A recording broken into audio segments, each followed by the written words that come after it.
This is a Fox News alert. This is Ed Henry live in Singapore. We now have breaking details about what is in this document that was signed by the president and Kim Jong-un.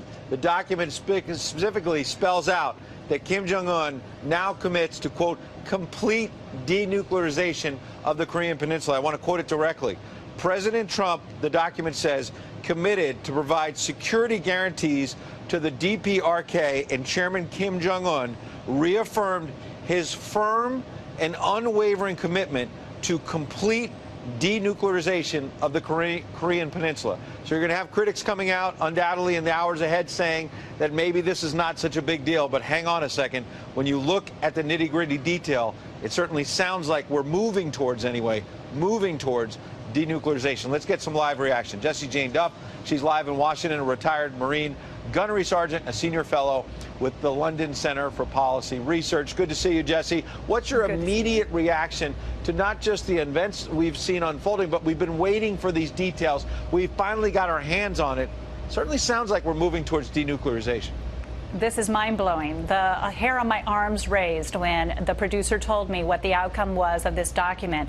I am thrilled. We are all thrilled. This is a very positive step in the right direction. We've all been skeptical. We don't know if it's going to be a hat trick. We haven't tried to figure out, or we've been trying to figure out, what is Kim up to? What is he going to do? Is there going to be a sleight of hand? We even all expected that possibly President Trump would walk away. We have seen nothing but progress up to this point.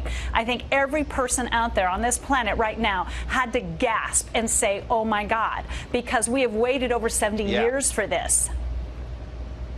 Jessie, I want to read some of the other details we're just getting. This is spilling in as breaking news. The United States and the DPRK will join their efforts to build a lasting and stable peace regime on the Korean Peninsula. Obviously, a long way how you define peace and how we're going to get there. But the idea that the president said before this summit, I'm on a mission of peace. His critics laughed. His critics said this may never get off the ground. And here it is in black and white, Jessie.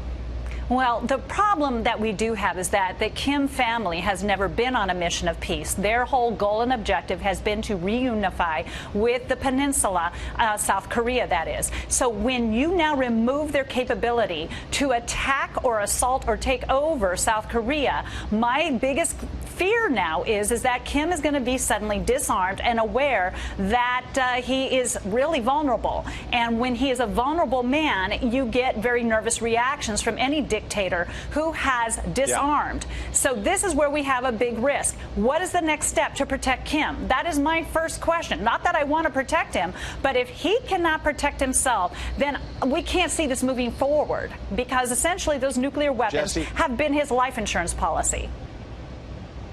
There's a last point in this document signed by the president and Kim that I want to get your reaction to as a military veteran.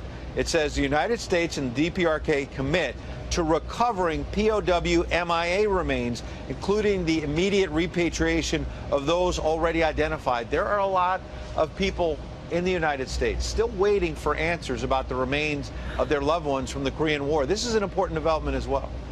Oh, this just touches my heart. I'm so overwhelmed to hear this, because the fact of the matter is they're all across the nation. POW and MIA flags fly all across this nation. And there are many men who have served during the Vietnam era, and women that never saw their loved ones or family members or fellow service members again. And we don't know where their remains are. And if this can happen, this is an extraordinary move to the patriotism of our country to feel some gratitude. Jessie Jane Duff, a remarkable evening.